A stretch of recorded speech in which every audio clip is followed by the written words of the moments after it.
Seterusnya kita ikuti lintas langsung dari RTM Sarawak bersama dengan Grace Princiana Chua. Silakan Grace. Terima kasih di Laila di Angkasa Puri. Salam hormat dan salam sejahtera. Sebanyak 252 master case atau kotak rokok besar pelbagai jenama berjaya dirampas dalam satu serbuan dan pemeriksaan oleh Jabatan Kastam Diraja Malaysia JKDM ke atas sebuah unit kontena di tebingan Sungai Kemena Bintulu pada Sabtu lepas.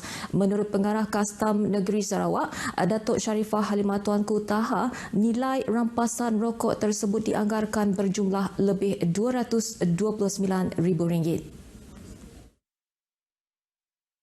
Menerusi satu kenyataan media, beliau mendedahkan pihaknya bertindak atas satu maklumat untuk melakukan serbuan serta pemeriksaan rapi di tebingan Sungai Kemena. Hasil pemeriksaan rapi ke atas sebuah kontena, pihaknya menjumpai sebanyak 2.587 juta batang rokok pelbagai jenama yang disyaki belum lulus kastam.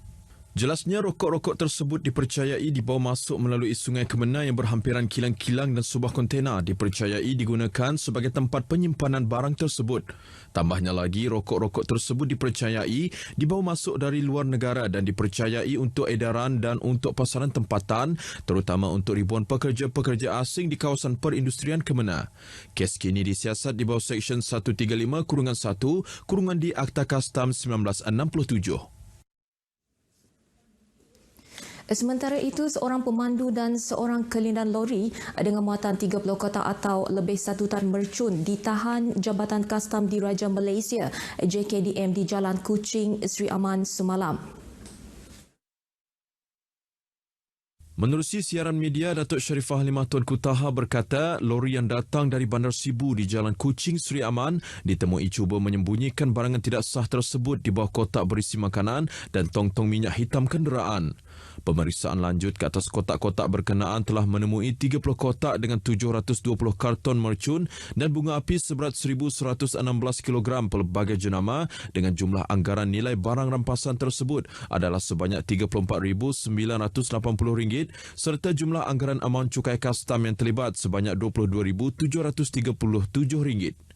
Lori serta barang rampasan telah dibawa ke Pejabat Kastam bahagian penguatkuasaan Kuching untuk siasatan lanjut. Kes disiasat di bawah Seksyen 135-1-A dan Seksyen 135-1-B Akta Kastam 1967.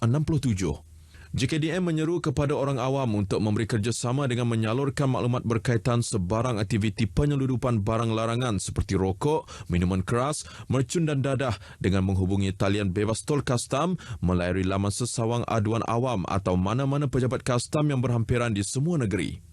Pihak JKDM juga memberi jaminan identiti setiap pemberi maklumat adalah dirahsiakan.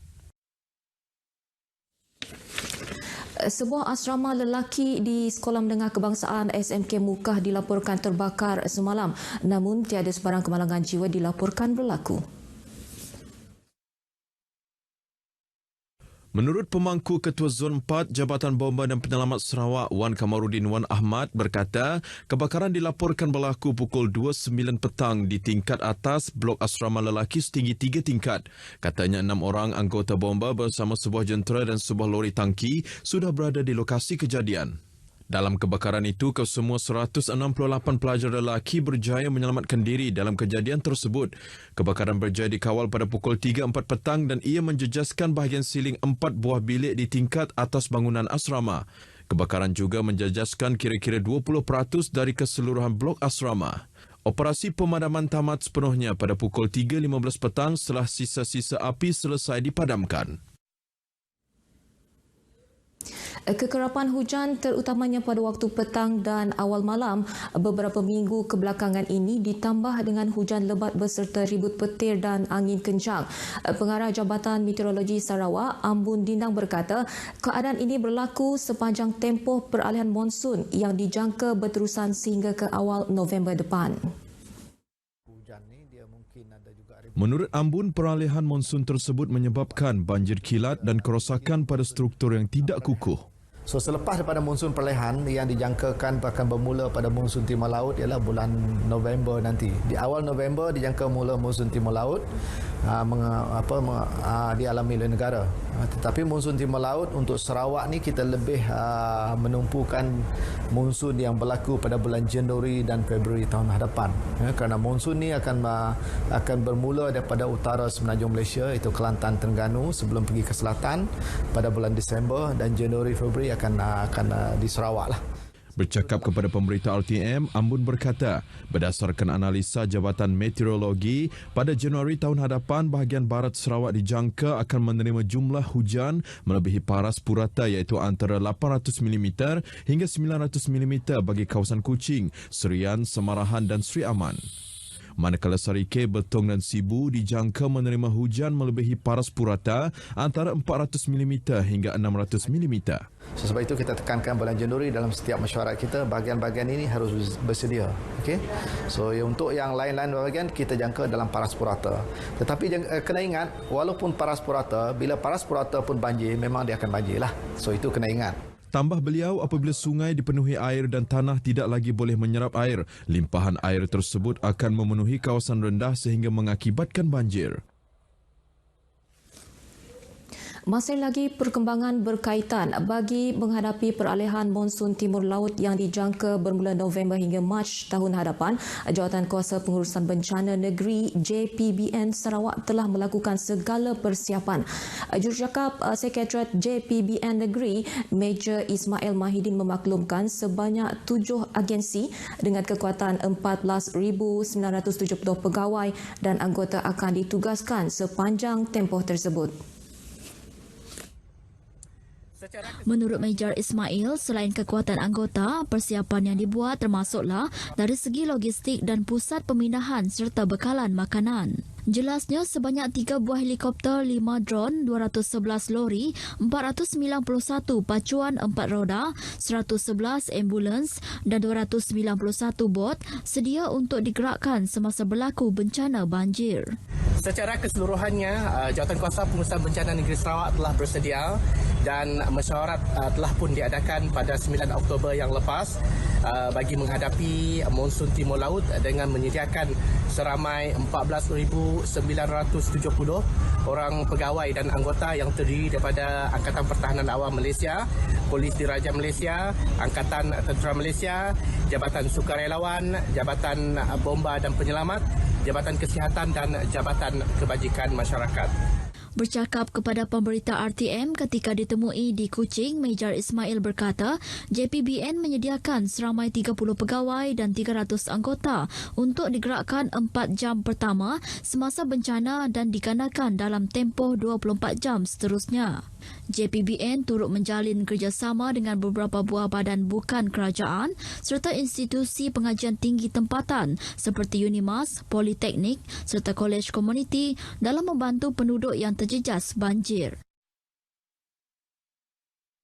Sementara itu, Major Ismail memaklumkan bahawa sebanyak 623 pusat pemindahan sementara PPS disediakan oleh Jabatan Kebajikan Masyarakat JKM Sarawak yang mampu menempatkan 195,825 orang penduduk terjejas banjir di seluruh negeri. Daripada jumlah itu, bahagian Kuching mempunyai PPS terbanyak iaitu 139 buah diikuti 107 buah PPS di bahagian Miri.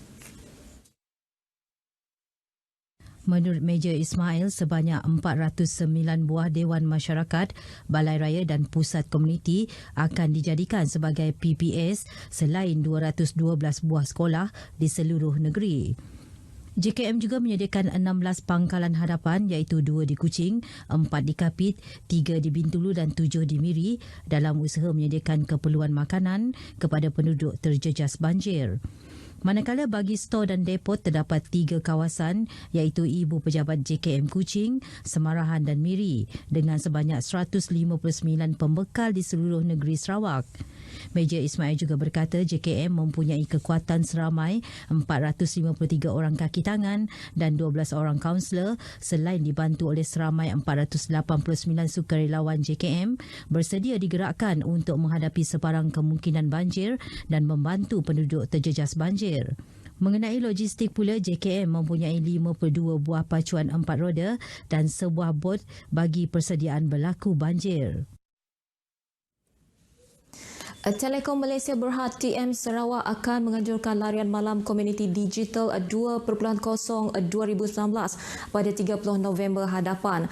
Pengurus besar TM Sarawak, Jafir Sadiq Abdul Latif berkata, program larian yang akan berlangsung di pusat beli belah Maidin Petrajaya itu adalah terbuka kepada orang awam.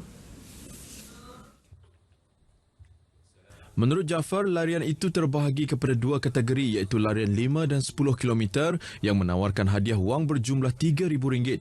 Tambahnya, seramai 1,500 orang dijangka akan mengambil bahagian dalam larian tersebut, manakala pelbagai aktiviti riadah yang menarik seperti cabaran digital, pertandingan futsal, nyanyian dan sebagainya turut diadakan bermula jam 9 pagi hingga 4 petang sebelum pelepasan larian pada jam 7.30 malam.